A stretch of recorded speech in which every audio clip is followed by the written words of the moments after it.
Well, welcome to Dynamic Leadership. This is the innovation series, and I have content out there around leadership, sales, and the idea is that we innovate, then we have something to sell, so we have to sell it, and then to scale, we have to lead. So the innovation series will be the ongoing one.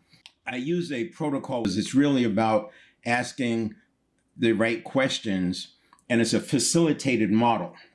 It's based on a few principles, based on human nature. So first of all, dynamic leadership is aligned with neuroscience. It uses self-determination theory as the foundation because self-determination theory is the gateway to intrinsic motivation versus extrinsic. So we all know that one is internal, one is external. But what people may not realize is that intrinsic motivation is getting motivation from the activity itself. It doesn't have to be, quote unquote, a pleasurable activity. The person just has to have the context for why this is important, and then they enjoy it. An experiment was done, and they paid these kids $5 an hour to kick a rock around. The rock had to stay moving. As long as the rock kept moving, they would get $5 an hour. If I recall, none of the kids made it for the whole hour. They just gave up and said it's not worth it. But then they created some makeshift nets. This is, just in the city, right? Created some makeshift nets at each end, like goals, and the kids automatically gravitated towards playing with this rock like soccer, and they lasted for hours.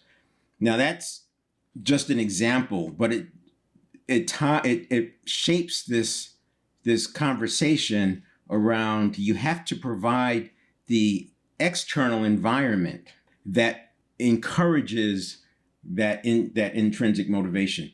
And that's why I approach it from the innovation standpoint, because if we're innovating, we are seeking to do something that we're not already doing. Projects and innovations are solutions to a problem, either perceived or real. And sometimes they could be a solution to a gap. So both of those are problems. One is what I call a downside problem. One is an upside problem. So the downside problems are a little bit easier because we've been there before. We can see it. There's curbs around it, parameters. We understand what's going on. The upside gaps are a little bit more difficult because we're creating into the field of infinite possibility. And we have so many different options. And we have the added problem of people not wanting to embrace the unfamiliar. There's a lot that's missing when you're going upside. One, you don't have the confirmation. You don't have necessarily support. You don't know if this person who might have been a mentor or in your mind that they're very important, you don't know if that person is going to agree. There's just so many other factors that have to be addressed. If we don't address those, we find ourselves in a place where we built the thing, we created the solution, but we're not getting any results. We're not getting any engagement. I recall examples where, and you've seen this, where the system is built in such a way or programmed in such a way that the person has to ask you these questions. We see it sometimes in retail stores where there's a step that you have to go through in order to complete the transaction. And this is for the customer to enter a phone number, maybe it's give information, whatever. And it's very common to see the cashier reach over and click the pad just because they're not enrolled in that process, or that process is not really aligned with what the customers want. So we have to do that work to figure out what's the frontline staff, their understanding, make sure their understanding is aligned, and then make sure we're not going a bridge too far when it comes to what we're asking the consumer to do. I know people who I've watched them where they just click. They're just like, no, yes, no. And they just know the sequence. So while they're talking to the person, they're boom, boom, boom, boom, boom, boom. They never ask the questions, but they click the boxes. So we want to avoid that. Now, you just paint few pictures of this so that we can get aligned. Most of these statements people will agree with. And if you don't agree, that's okay, right? You can quickly look it up online. You can do it right now as a search and say what percentage of actions are habitual. Another one would be we make about 33,000 decisions each day. Again, you can look that up. How many decisions do humans make every day on average?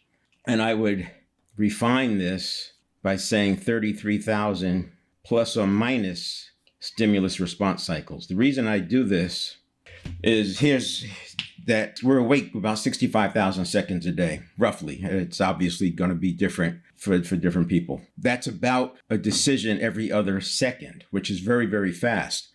And anyone would tell you they know that they're not making 33,000 decisions a day.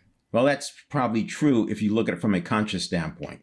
But what happens is if you have stimulus, within a quarter of a second, there's a reaction. And then depending on the situation, how wired the person is, how primed they are, what kind of priming is going on, because now you have things like cognitive biases, you have meta programs, and the short version of a meta program, it's bundling of different associations, neural pathways. So we know that habits are essentially neurons firing and wiring. They fire, the ones that fire together, wire together, and this is how you end up with habitual patterns, because there's associations that it processes at 11 million bits per second. So there's a processing speed of 11 million bits per second, whereas the conscious mind only has 50 bits per second. And obviously the conscious mind is no match when it comes to that processing speed. The meta programs, when we run something over and over and over, it becomes a bundle of associations that automatically kick off. You might see this happening with a person you're in a conversation, and there's a particular topic comes up, and they're off on and running onto this unrelated rant because it's just a set of associations when people get triggered. And then they do things like automatically. It's like it's an out of body experience, like they're out of control. Some of the quote unquote, the Karen videos that you can see that there's like this track that they're on, and it has nothing to do with reality. And that's a good example of a meta program. It's more complicated than that. But if you get the idea that there's 100 billion neurons and the neural pathways that are related to muscle memory are the same, it's the same system that works with that thinking as what we speak. And there's associations in there. So habits are based on associations, and they're largely from the past. We have all of that going on. Now, there's two ways that this can go. One is that the reaction equals the response. The other way we can go is we can wait a little over a quarter of a second for the conscious mind to catch up. The reason I say a little over a quarter of a second, because, and these are averages, so there's going to be plus or minus. I mean, athletes, well-trained athletes have reaction times as low as 150 milliseconds, so just over a tenth of a second. If you're distracted or tired or otherwise compromised, your conscious reaction time could be much more than half a second. This is why they say people speaking on the phone have a reaction time, even if it's hands-free while driving, they have a reaction time that's comparable to someone who's alcohol impaired. The other reason I say a little over a quarter second is because not only do we want the conscious mind to catch up, it only processes at 50 bits per second. So we need it to be able to process a little bit, at least start processing, and then we can have a response. So I'm very much about not letting the reaction become the response. Too often, the reaction is a survival reaction, and survival reactions are based on intense associations from the past, and it's most likely going to be the wrong thing. When you see people getting triggered or they lash out, or you can almost see it, the telling tension comes up, sometimes they just interrupt. Those are survival reactions, and it could be something as simple as when they were 4 years old and they felt threatened, they blurted something out and the threat went away. This is what happens with dogs, right? You see dogs barking. A lot of times they bark like that at people because they found out that, gee, if I bark and growl, I create space because I really don't want these people petting me. And they create some space, and it works. And they may not be mean, aggressive dogs, but if they're doing that, they appear to be mean and aggressive. And eventually maybe the two come together. That's beyond what I want to talk about here. The point I'm making is that we don't know how these behaviors were learned. What we do know is that we can see them. And I'm painting the picture because if we're doing this 33,000 times a day, this is why I say the stimulus response cycles, we're not even aware of it. This is very similar to driving past an exit on the freeway. You drive right past your exit, don't even remember driving past the exit. Or you walk into a store and you don't even know why you're in the store. I mean, we have this stimulus reaction to response happening all the time. And what percentage of those of the 33,000 is here. So if we're here and we're not doing the pause for the response, you can see why we have 95% of our actions are habitual. This leads back to what we're talking about today, which is innovation. Now, if you think about how things are so fractal, there's a thing, if you want to understand the macro, study the micro, that kind of thing, but it's very fractal. So the same way that a person's internal system is the external system of the cells, and this is why stress and all this resentment can cause illness, because you're putting your cells in a unhealthy environment. A cell that's threatened cannot pursue nutrients. So the cell has two configurations. Either it's pursuing nutrients, or it's in protective mode. It doesn't do both. So if you have a toxic environment, you're starving your cells of nutrients, which has obvious downstream effects.